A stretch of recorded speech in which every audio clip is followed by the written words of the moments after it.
Pero ¿Cuál? ya están. Entonces estamos preguntándonos qué implica el discipulado en términos de Lucas y hoy estamos mirando específicamente el área del dinero. Después de haber leído los textos, quiero preguntarles qué implica el discipulado en términos del dinero, según Lucas. No ser codiciosos, sino generosos. Muy bien. Hermana No poner Luz, el corazón a la no poner el corazón, todo el corazón a las riquezas, porque eso llegan, van y se vienen. muy bien. Descansar en el cuidado y en la provisión de Dios e invertir en el reino para hacer tesoros en el cielo. Muy bien, invertir en el reino. Hermana Esther, usted también había dicho algo. Estaba con el micrófono apagado.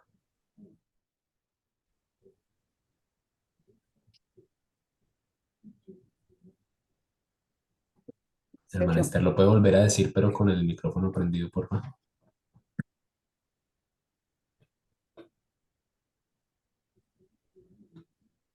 perdón, pensé que lo tenía aprendido. Tranquila. Sí, que la vida no depende de la abundancia de sus bienes. Muy bien, No depender de los bienes para vivir. muy bien. ¿Alguien más tiene algo así preciso que quiera decir? Alfonsito, Administrar con sabiduría los bienes que Dios pone en nuestras manos. muy bien,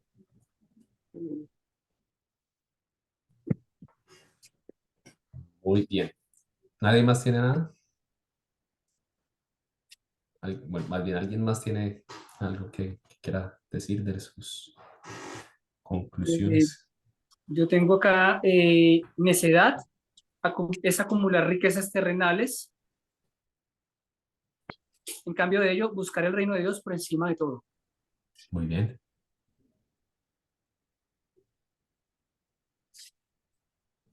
Muy bien. Yo quiero hacerle una pregunta. ¿Cuántas veces han escuchado ustedes, y no es una oportunidad para criticar, sino es simplemente una pregunta que he hecho cuando he tenido que dar este tema en otros contextos, con el ánimo de conocer un poquito, de hacer un sondeo de qué tanto se predica en nuestras iglesias sobre, sobre dinero? ¿Cuántas veces han escuchado ustedes sermones relacionados con dinero que no tengan que ver con el diezmo? ¿Con el qué? Con el diezmo. Oh, 10.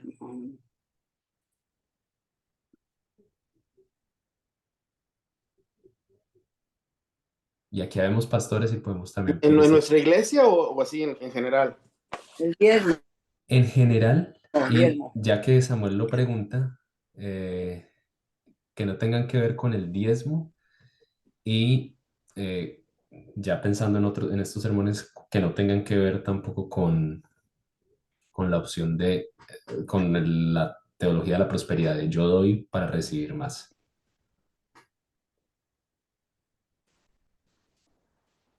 Pues yo he escuchado de tu predicador favorito muchos mensajes sobre dinero, sobre abundancia, sobre riqueza, uh, que se desvían un poco lo que, de los puntos que acabamos de analizar ahorita, nada más, sin ir más allá.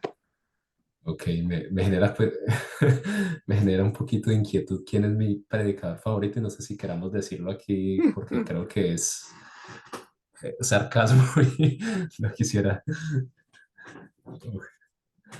Ok. ¿Quién más quiere mencionar algo?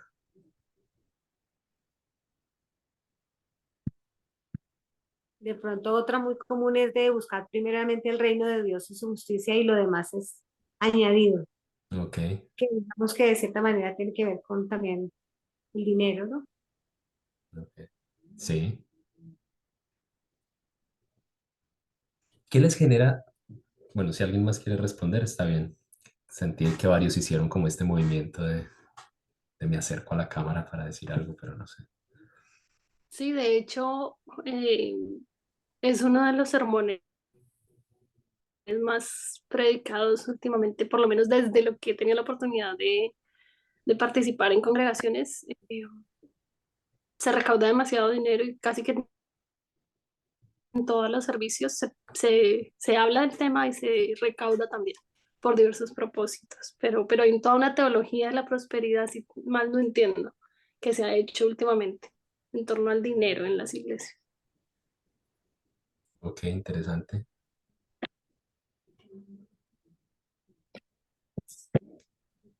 ¿Qué les genera a ustedes la lectura de estos textos en Lucas? ¿Ya los habían visto? Pues me imagino que en algún momento han pasado por ahí, pero le habían prestado atención a lo que Lucas dice en relación con el dinero. Y no sé, ¿qué les genera a ustedes? ¿Qué sentimientos les genera?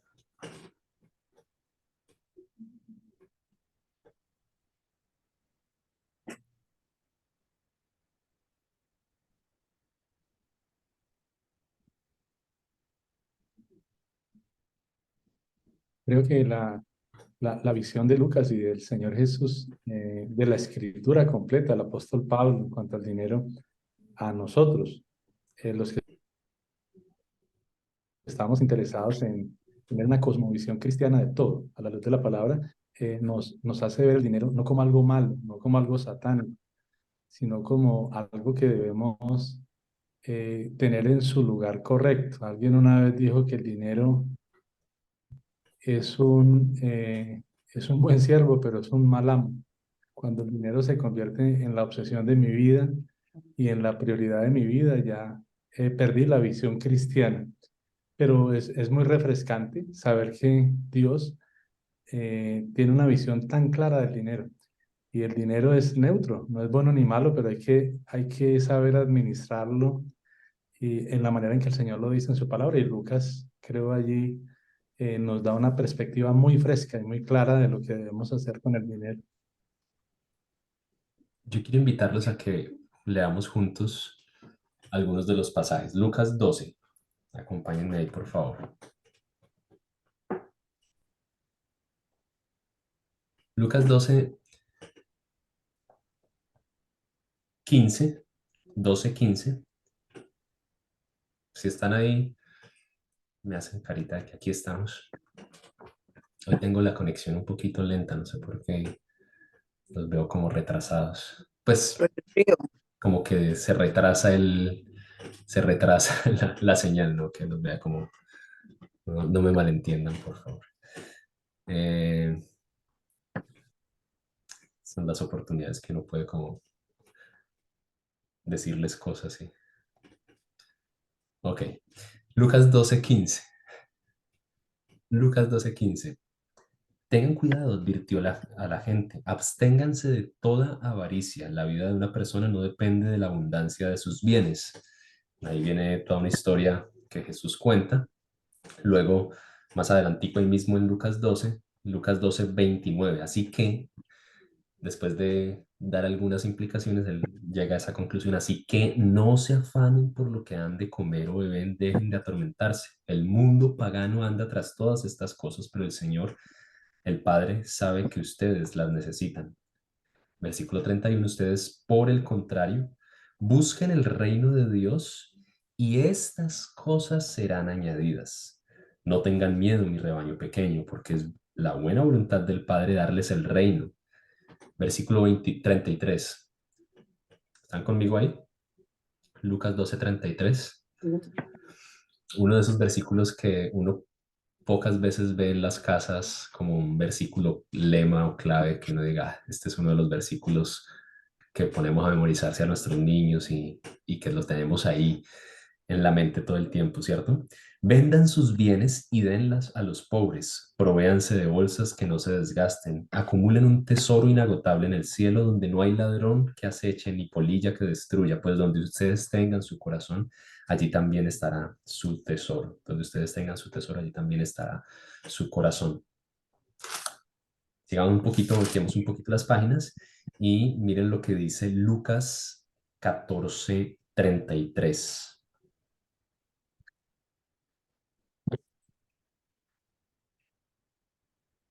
De la misma manera les digo, cualquiera de ustedes que no renuncie a sus bienes no puede ser mi discípulo.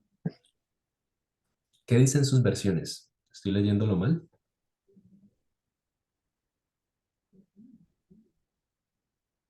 ¿Tengo una Biblia diferente?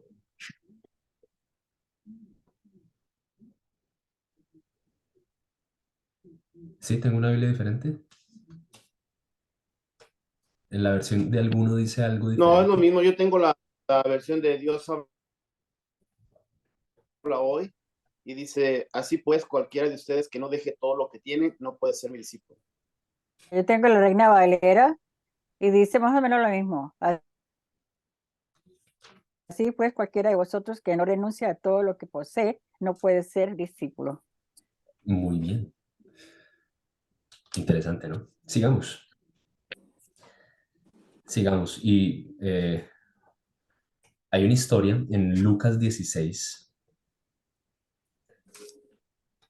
que vamos a pasar. Por ahorita no la vamos a mirar. Vamos a mirar la historia de Lucas 19. Jesús llegó a Jericó y comenzó a cruzar la ciudad y resulta que había un hombre allí bastante famoso entre los cristianos. ¿Se acuerdan quién es el hombre? Zaqueo. ¿Se acuerdan? Es un recaudador de impuestos. Sam, ¿ibas a decir algo? No, saqueó. Y aparte de ser un recaudador de impuestos, Lucas deja bien claro, era muy rico. Y noten lo que pasa en la historia. Nosotros no sabemos cuál es la conversación que tienen Jesús y él, no sabemos qué es lo que pasa de camino a la casa, pero llegando al lugar, Jesús miró hacia arriba y le dijo, bueno, llegando perdón, a la casa, eh, mientras todos murmuran porque Jesús está ahí, Zaqueo dice resueltamente lo siguiente, versículo 8. Estamos en el capítulo 19, versículo 8. Mira, Señor, ahora mismo voy a dar a los pobres la mitad de mis bienes y si en algo he defraudado a alguien, le devolveré 4 veces la cantidad que sea. Y la respuesta de Jesús inmediatamente, ¿cuál es? Hoy ha llegado la salvación a esta casa. Es interesante, porque un capítulo antes Jesús se ha topado con alguien. ¿Se acuerdan? También un personaje bastante famoso. ¿Quién es?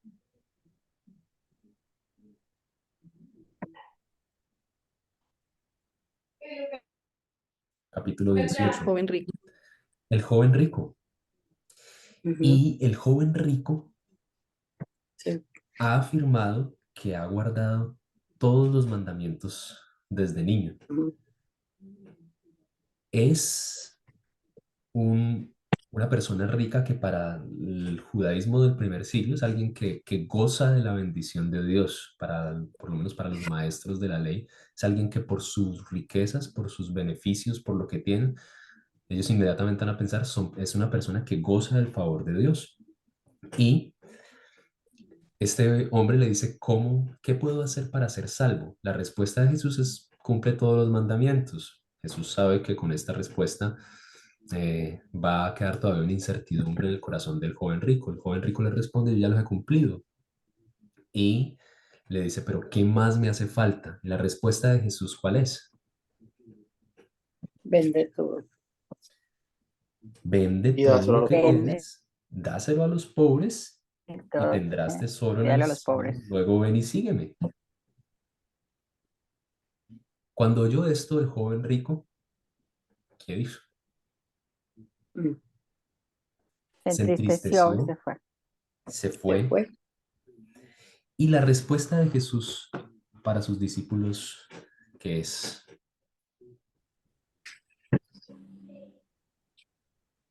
¿Qué Dios decía que por la aguja de un camello? ¿Cómo es? ¿Cómo es la respuesta? Casi le pega y combinó las dos cosas, pero difícil para los Más fácil es entrar un rico. Qué difícil será entrar un rico al Reino. cielo, que es más fácil que ¿qué? Es más fácil que una aguja pase por el ojo de, un camello pase Un por el, camello. un camello pase por el ojo de una bueno, aguja que un rico al reino de los cielos. ¿han escuchado alguna vez alguna interpretación de esto que acaban de leer?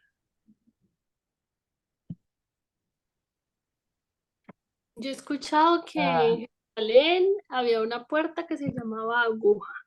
Y como en esa época andaban en burros y en camellos, el Señor se estaba refiriendo a que un camello cargado con las cosechas o lo que fuera, pues pasara por la puerta esa y no como nosotros no lo imaginamos, que es la aguja de donde uno enhebra el hilo, que por ahí va a pasar un camello, no. Ok, miren por favor, Mateo 23, 24.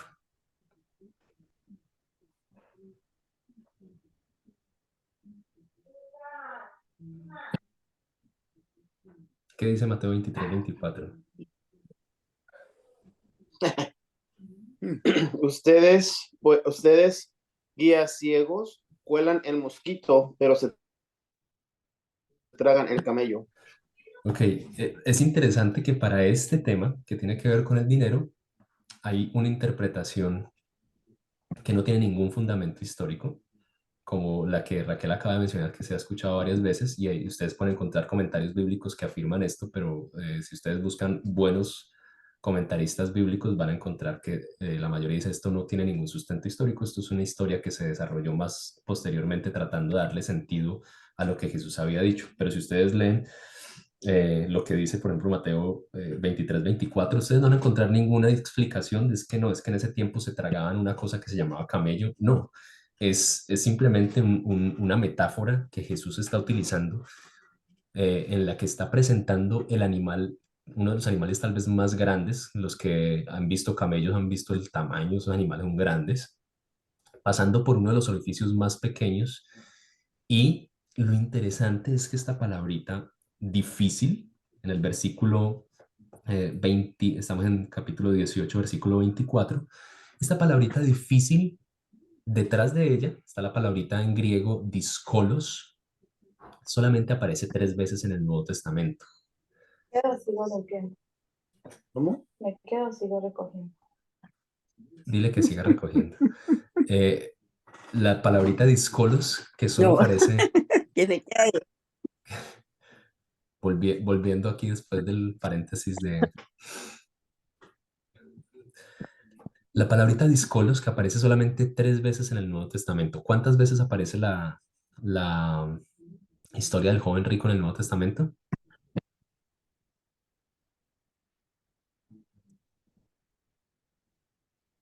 ¿Me pueden decir con sus dedos?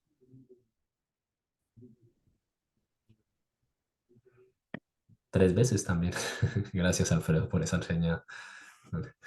3 veces.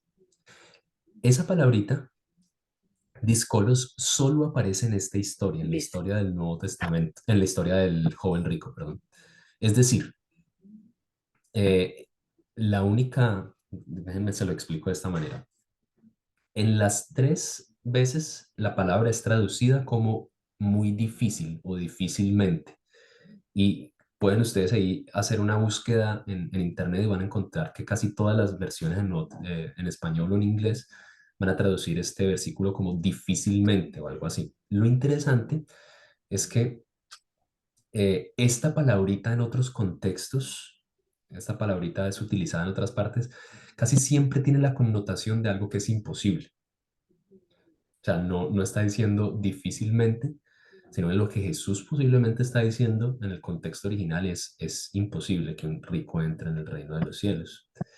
Y eso lo hace más grande todavía el chiste o el chiste sarcástico que dice a continuación. Es más fácil para un camello entrar por el ojo de una aguja.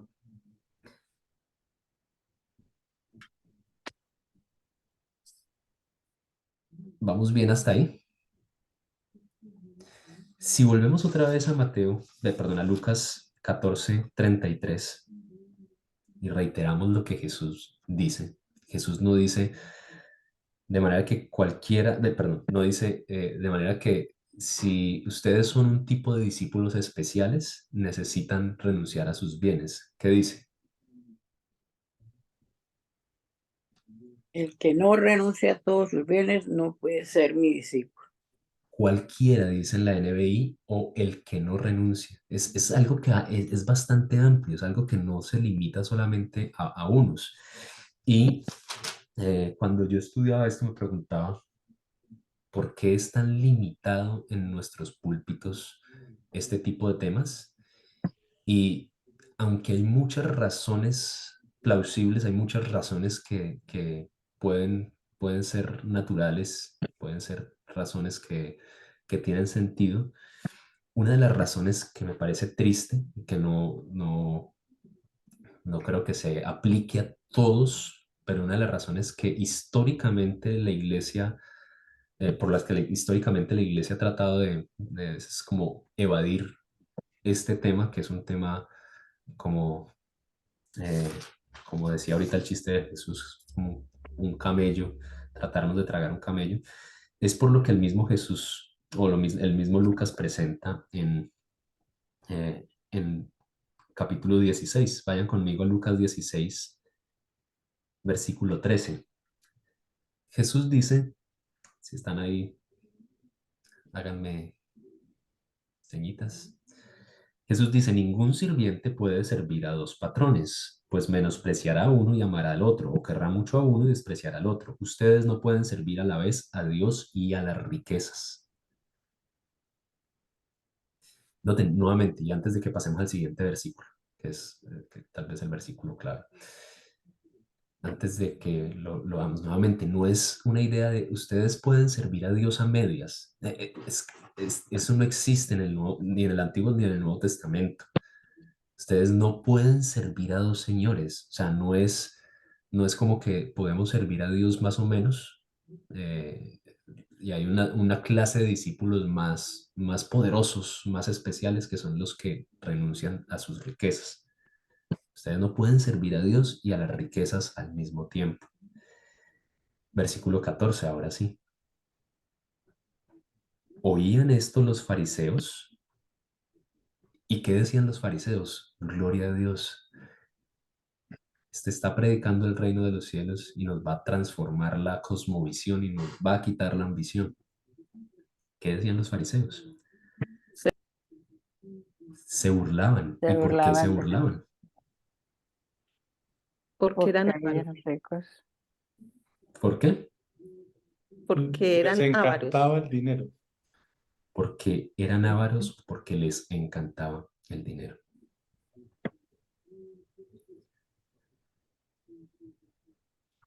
Para resumirlo y dejarlo más claro todavía, lo que estoy tratando de decir es, yo creo, a la luz del Evangelio de Lucas, que una de las principales implicaciones de ser discípulos de Jesús tiene que ver con mi dinero.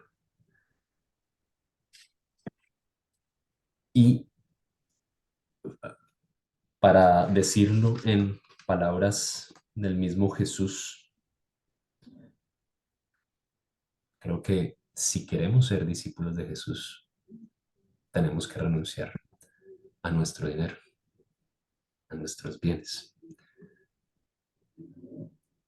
Lucas 14:33, Lucas 12:33. Vendan sus bienes y dénselo a los pobres, provéanse de bolsas que no se agotan. Pregunta, entonces, ¿cómo aplicamos esto?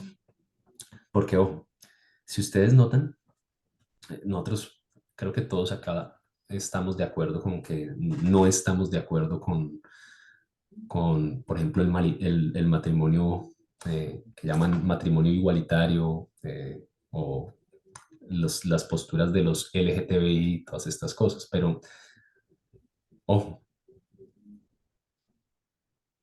si nosotros buscamos una forma de evadir lo que el texto dice para ignorar lo que nos está diciendo porque nos incomoda y porque hay tal vez un anhelo de conservar cosas para nosotros porque estamos dentro de un mundo en donde se nos presentan el dinero, las posesiones como algo que debemos buscar.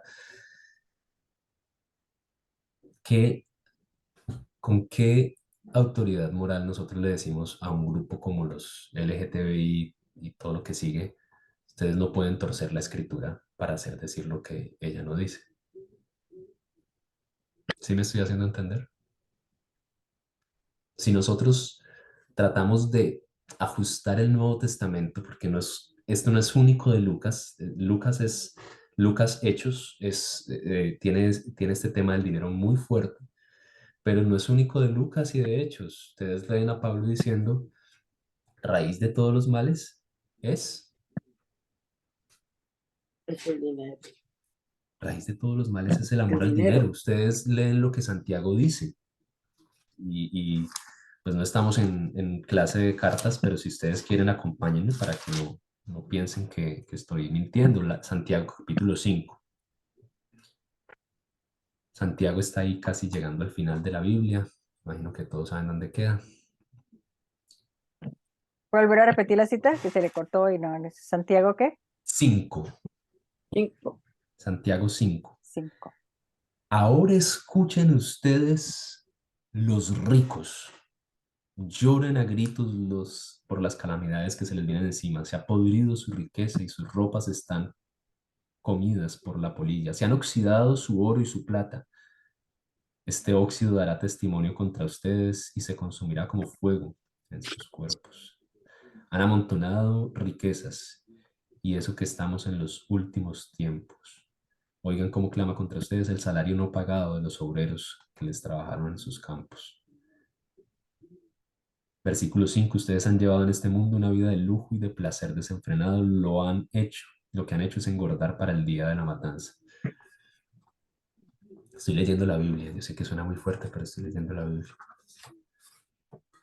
Entonces, la pregunta mía es, reitero, si nosotros buscamos una forma de interpretar estos textos, suavizándolos y tratando de decir, no, es que lo que quiere decir es esto y esto, y buscamos la forma de metérnosle, o sea, ¿qué nos impide a nosotros, o con qué autoridad le vamos a decir a otros grupos que tuercen la Biblia para decir, no, el homosexualismo está bien? ¿Con qué autoridad nosotros le decimos a ellos que no pueden hacer eso y nosotros estamos haciendo lo mismo con un tema que es también reiterativo y que es bastante claro en la Biblia? Y quiero escuchar sus respuestas, no es una pregunta retórica. Si es claro el punto que estoy haciendo, ¿cierto? O no tanto.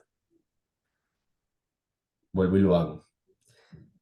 Estos grupos, parte de lo que hacen es decir, pues ahí ustedes han visto, y sobre todo para los que estamos aquí en Chicago, hay muchas iglesias que tienen ahí su banderita de varios colores y todos son bienvenidos, y parte de lo que estos grupos hacen es decir, mirar cómo meterse por los lados de estos textos para decir, no, es que lo que el texto quería decir era esto, es que en su contexto esto y toda la cosa, y estos grupos homosexuales, lesbianas y todo esto, somos, no somos, o sea, somos aceptados delante de Dios. Yo no estoy de acuerdo con eso, quiero dejarlo claro, pero la pregunta es, nosotros con este tema, con el tema del dinero, también hacemos lo mismo. Tratamos de meternos por los laditos y suavizar la cosa y decir, no, no están así. Pastora Esperanza. Sí, es que yo creo que son muchas las cosas en las que nosotros nos hemos vuelto muy permisivos o muy acomodados. O sea, hemos acomodado el evangelio de una manera muy triste, que definitivamente al Señor no le agrada. O sea, estamos rechazando algunas cosas, pero aceptando otras. No solamente con respecto a esto del dinero, también con respecto a nuestro comportamiento, nuestras relaciones, la murmuración, la crítica y tantas otras cosas que afectan y que definitivamente el Señor también fue directo contra todo esto. No es fácil, no es fácil ser cristiano, pero creo que es una de las trampas que el enemigo le está poniendo a la iglesia y que nosotros hemos caído en ellas. Concéntrense en atacar esta mentira, pero olvídense de las otras mentiras que están haciendo tanto daño y que no les están dejando cumplir su misión en la tierra. Y entonces nosotros seguimos atacando una sola parte del problema, pero no estamos dándonos cuenta que nosotros también podemos ser parte de ese problema. Nuevamente, cómo nos estamos relacionando, cómo estamos en enseñando a los hijos, cómo estamos trabajando esto mismo del dinero, el servicio, porque esta enseñanza del dinero va mucho más allá de lo que eso, ¿no? De lo que siempre...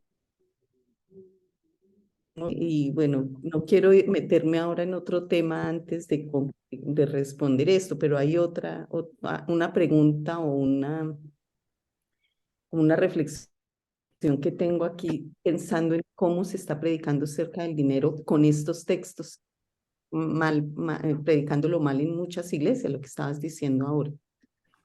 Pero creo muy selectivos para manejar, para atacar algunos problemas que la Biblia ataca y para probar otros que la Biblia también ataca. Gracias. Y cuando hago así, no es que no esté de acuerdo con algo, sino que estoy tratando de escuchar porque parece que estoy como con problema de conexión, pero creo que alcancé a escucharlo todo. Muy bien, y es interesante lo que mencionaba, porque el punto es, bueno, yo creo que de alguna u otra forma, aunque hay pecados que en la iglesia catalogamos como pecados menores, el chisme, la murmuración y todo esto, todavía los vemos como pecados, aun cuando a veces los vemos como si fueran pecados menores. Pero el tema de cómo uso mis recursos normalmente llega hasta el 10%. O sea, llega hasta del diezmo y con eso ya usted está, o sea, es como la visión. Y si ustedes notan aquí, no hay nada, o sea, todo lo que Jesús está diciendo acá no está mencionando para nada el 10%. De hecho, pues las implicaciones son más grandes, no son como dele este poquito al Señor y ya con esto quedamos tranquilos. Quiero escuchar qué otras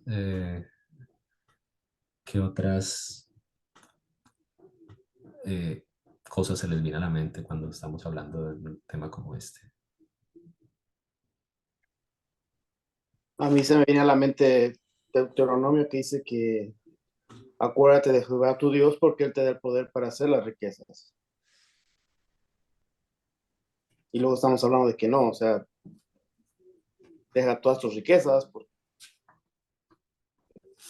si quieres ser mi discípulo, pero al mismo tiempo Dios, o sea, acuérdate de Jehová tu Dios porque Él te da el poder para hacer las riquezas. Deuteronomio 15. ¿Quieren mirarlo ahí conmigo? Deuteronomio 15:4.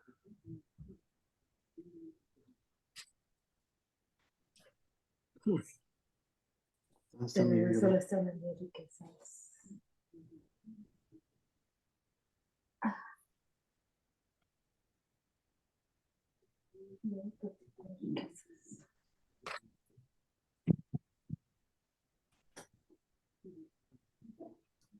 ¿Sí lo leyeron?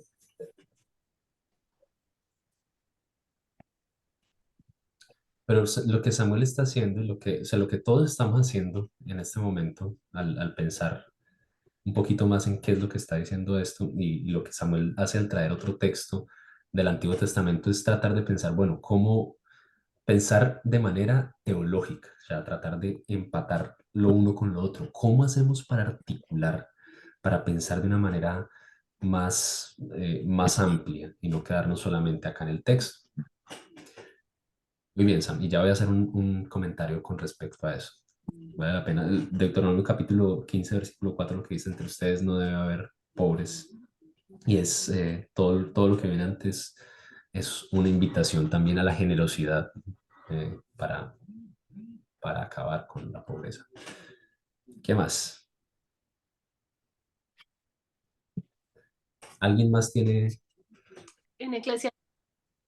En Eclesiastés también recuerdo un pasaje que dice que el Señor, que al que Dios decide bendecir, lo bendice no solo con el poder para hacer riqueza, sino para disfrutar de ella. Que una cosa es el que amontona y trabaja muy duro y no sabe para quién trabaja literalmente, y otra es el que Dios le da pero adicionalmente le da la alegría de poder disfrutar de todo en lo que se trabajó. Creo que es cuando habla de que todo es vanidad, ¿no? Bueno, no me- Muy bien. Sí, Eclesiastés es caso aparte. Después, cuando lleguemos a literatura poética, vamos a hablar un poquito de ese caso, pero Proverbios, así como Samuel decía, Proverbios plantea la idea de el mundo funciona con una ecuación medianamente fácil. Si trabajas duro, vas a tener el fruto de tu trabajo, vas a obtener riqueza. Y eso es parte nuevamente del mirar todo el panorama completo. ¿Cómo hacemos para entender todo esto? Algo de lo que hace complejo la idea de las riquezas en el mundo del primer siglo es eso, que el mundo del primer siglo está marcado por el Antiguo Testamento, pero también por la literatura del Segundo Templo, o sea, por lo que ha venido construyéndose entre Malaquías o Segunda de Crónicas, entre el último libro que se escribe de la Biblia, el Antiguo Testamento y el Nuevo Testamento. Y parte de lo que el Antiguo Testamento nos muestra es una visión de las riquezas que va por ambos lados, lo que Samuel decía. Y Deuteronomio es uno de los libros preferidos de los teólogos de la prosperidad, bueno, si se les puede llamar teólogos, de los que predican la prosperidad. Porque, y lo mismo Proverbios, porque parece, este tipo de libros parecieran afirmar que si uno es juicioso con Dios, si uno hace lo que le corresponde, Dios lo va a prosperar. Y en algún sentido, algunos teólogos del Antiguo Testamento afirman que sí hay una prosperidad cristiana, pero la prosperidad cristiana no es una prosperidad para uno mientras el otro decae, sino una prosperidad para todos, que es la idea de mientras yo prospero, otros van prosperando. Eso es algo que algunos, por ejemplo, como el doctor Milton Acosta, afirma con respecto a estos textos de Deuteronomio y de Proverbios, que no es la idea de yo prospero mientras el otro va, o a costas del otro, mientras el otro va cayendo, sino que la prosperidad que Dios contempla es la idea de un mundo en donde hay tanta abundancia que todos podemos compartir. Lo que complica la cosa en el Nuevo Testamento es que la postura es mucho más radical. El Nuevo Testamento presenta una postura que es radical y en algún sentido creo que parte de esa postura está muy relacionada con lo que Jesús dice en Lucas 16 acerca de los fariseos. La realidad de que los líderes religiosos de la época son avariciosos, son ambiciosos y en algún sentido se han corrompido y se ha unido más esa idea del poder político, el poder económico con el poder religioso. Entonces, de alguna forma, el llamado del discipulado en el Nuevo Testamento es un llamado radical a seguir a Jesús, dejando toda pretensión de riqueza. Este es uno de los temas que particularmente a mí me cambió la vida en muchos sentidos y moldea mucho de mi cosmovisión de vida y mucho de mis ambiciones. Eh, Creo que muchas de las decisiones que hemos tomado como familia, aunque y creo que la mayoría de ustedes han sido partícipes de esas decisiones en algún momento, han estado muy movidas por la convicción de que nos movemos no por ambición o por el deseo de adquirir más, sino por cumplimiento con la misión, cosa que no facilita para nada el asunto. Cuando uno tiene diferentes ofertas laborales y hay unas que aparentemente son mejores en términos económicos, en términos de seguridad para la familia, en términos de estabilidad, y uno siente que esa no es la opción por la que Dios lo está inclinando, no se facilita la cosa, porque piénsenlo en el contexto laboral en el que ustedes se mueven. Si ustedes les hacen una oferta laboral con un mayor,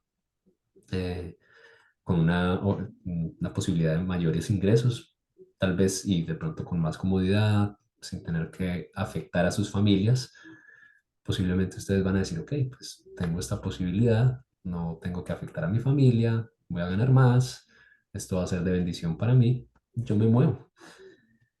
Pero este tema, recuerden, en Lucas, el discipulado, el cómo amo al Señor con todo, tiene una implicación directa con dos temas. Hace 8 días vimos uno y hoy estamos completando el otro.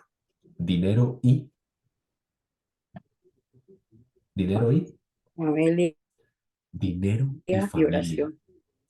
Dos de las cosas que a nosotros Familia. más nos cuesta, porque son dos de las cosas que nosotros amamos y que en el contexto del primer siglo, en el contexto actual, representan seguridad, representan tranquilidad, representan muchas cosas. La invitación de Jesús es una invitación radical de el que no me ame a mí por encima de todas estas cosas no puede ser mi discípulo. Y en el caso de la riqueza, tiene que ver, esa aplicación no se queda simplemente en ámame más a mí, es decir, haz mucha riqueza, ten muchas posesiones, ten muchas cosas, haz muchas cosas con tu dinero, pero que en el corazón esté primero yo. Eso suena muy bonito porque o sea, es decir, yo puedo tener todo lo que tengo, pero yo sé que el Señor es el primero en mi corazón. ¿Y por qué? No sé, porque yo le doy muchas gracias por todo el dinero que tengo. Pero el punto para Jesús es, si tú no estás dispuesto a darlo todo por mí, y nuevamente la pregunta es, ¿cómo vivimos esto el día de hoy? ¿Cómo aplicamos esto? Porque si somos literales, lo que tendríamos que hacer es, bueno, venda todo y vamos a seguir a Jesús. ¿Cómo lo aplicamos? Hermana Esther, prenda el micrófono eso. Ya, yo pienso que en ninguna parte Dios nos está diciendo que vivamos pobres, ¿no? Porque la pobreza lleva otro problema en el ser humano, ¿no? En rechazar a Dios, porque tengo que ser así, porque estoy sufriendo esto, ¿no? Entonces todo eso. Yo pienso que ser rico no es su pecado. Lo que tenemos es que saber qué hacemos con el dinero que Dios nos da, con las comodidades que Dios nos da. No ser egoístas en tenerlo todo para uno, sino que Él quiere que compartamos con los demás, que veamos la necesidad de los demás y suplamos las necesidades en lo que más podamos, ¿no? Pues darle, suplir, compartir lo que Dios nos ha dado con los demás. Y es muy triste ver tantas necesidades y que usted pueda dar algo y no hacerlo, ¿no? Para mí es tan difícil eso. Entonces yo digo que Dios no nos está diciendo que no tengamos nada, sino y que vivamos pobres, sino que veamos qué es lo que hacemos con lo que Él nos provee, con todo lo que Él nos provee. El compartir, eso es bien importante. El ver por la necesidad de la iglesia, ¿no? De no esperar que sea otra persona que hace, otra persona que da, sino que ve por la necesidad de la iglesia, ¿no? Y tratar de suplir también. O sea, siempre compartir, siempre repartirlo de todas las bendiciones que Dios nos da. Gracias, mi hermana Esther. Gracias por compartir eso. Creo que definitivamente es un tema en el que hay que seguir trabajando con humildad, orando al Señor y diciéndole, Señor, lo que tú quieras pedirme, yo te lo doy. Porque es muy complejo a veces y nunca, eh, espero nunca me vean a mí o escuchen a otros diciéndoles que usted tiene que hacer esto de esta manera, a menos que el Señor le dé una revelación, pero yo no creo que Él vaya a decir a ustedes, miren, tiene que hacer esto de esta manera. La invitación es en nuestro camino, en nuestro peregrinar con el Señor, en nuestro caminar con el Señor, o sea, no podemos evadir e ignorar lo que Él le está diciendo en su palabra y preguntarle, Señor, ¿qué es lo que yo particularmente estoy llamado a hacer con respecto a esto? Y estar dispuesto a hacerlo. Yo, antes de darle la palabra, yo quiero mencionar que vale la pena, si ustedes tienen la oportunidad de conseguir un librito del doctor Christopher Hayes, que fue mi profesor de Nuevo Testamento, de Evangelios. Su tesis doctoral y después sus trabajos también postdoctorales se enfocaron en el tema de la ética del dinero en la literatura lucana, la ética del dinero en Lucas y Hechos.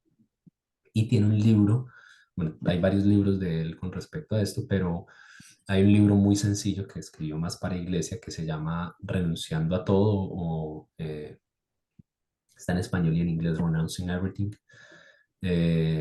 Y creo que se puede comprar por Amazon fácil. Me llama mucho la atención, a mí me confrontó mucho el llegar al capítulo último, después de todo el argumento que él ha dado, desde el estudio del texto original y toda la cosa, después de todo el argumento que él ha dado, la conclusión es la aplicación para Lucas de el gran mandamiento de amar a Dios con todo, tiene una implicación directa con el dinero, y es el cristiano que quiere ser discípulo de Jesús debe renunciar a sus posesiones para seguir a Jesús. Y después de haber concluido esto, hace la pregunta, y ahora, para pasar al último capítulo del libro, ¿y cómo puedo aplicar yo esto siendo un cristiano rico? Y y sabiendo que es algo que no quiero, que de verdad no quiero aplicar. Y pues ahí creo que nota a pie de página dice rico, obviamente, en términos de la gran mayoría del mundo, de una persona pues como la mayoría de nosotros podría considerarse con cierta riqueza. Y varios modelos de aplicación que él presenta. Y dentro de eso está parte de lo que Lucas presenta es la generosidad desbordante, que no es algo que se limita a la limosna, que es muy de yo doy lo que me sobre y ya. La generosidad desbordante, la inversión en el reino, que es algo que mencionaban, el decir, ¿cómo puedo hacer yo? Y parte de lo que ahora, perdón, que me estoy tomando unos minuticos de más, parte de lo que creo que dialogábamos con él, no recuerdo si está en el libro, y algo que me ha movido mucho y que es una de mis ambiciones personales, parte de lo que creo que es una forma de aplicar esto es invitando a más personas a pensar en cómo podemos producir riquezas para el reino, cómo podemos producir riquezas para no solamente para nosotros. O sea, yo creo que hoy yo lo he llamado en algunos momentos y estoy tratando acá de exponer esto sin meterme en un tema que dentro de 15 días más o menos vamos a estar predicando en la iglesia. Yo lo he llamado como un cambio de ambición. La ambición por el reino es lo que me debe mover ahorita, el anhelo de ver más personas que están experimentando el reino de una manera concreta, no solamente yo paso y le digo te amo, el Señor te ama, y sigue durmiendo ahí con el frío y aguantando hambre, sino más personas que puedan experimentar en nosotros y en medio de nosotros el reino de Dios de una manera concreta, y muchas veces eso implica renuncia mucho de lo que yo tengo.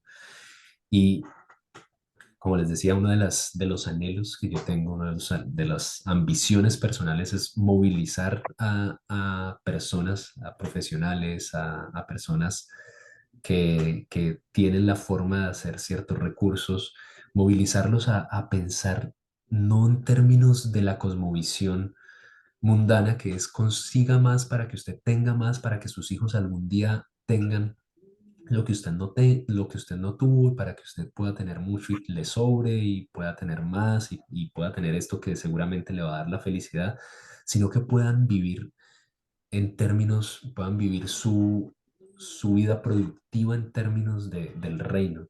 Es decir, yo tengo, y Jesús no dice, ustedes van a padecer hambre porque mi padre es un villano que los deja padecer hambre. Jesús dice, si ustedes buscan primero el reino, el Señor les va a suplir sus necesidades. Entonces yo sueño con ver personas que se levantan con el anhelo de decir, vamos a entender el mundo, desde, o sea, mirar el mundo, mirar las personas que están padeciendo de desnutrición, injusticia, que están muriendo sin conocer al Señor, la cantidad de pueblos no alcanzados y la cantidad tan pequeña de misioneros que están yendo a estos lugares, que van a decir, ¿qué tal si nosotros podemos generar riqueza, pero no generar riqueza simplemente para tener otros 3 carros ahí guardados que nunca voy a usar?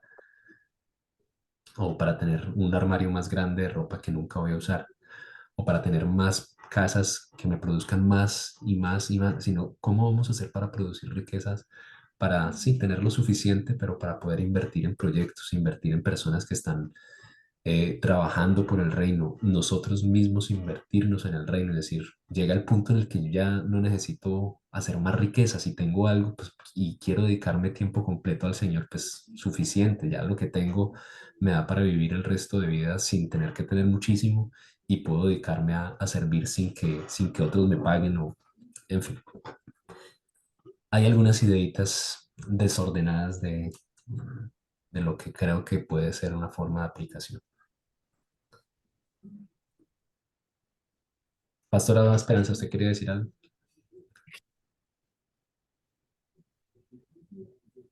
Pues creo que lo has dicho, pero también por el tiempo no me extiendo mucho, pero creo que esto es cuestión de prioridades, de entrega total al Señor.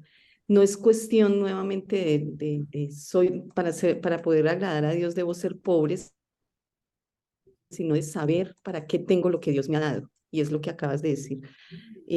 Yo creo que una cosa interesante es que cada que el Señor habla, aún en este pasaje de Deuteronomio que mencionaba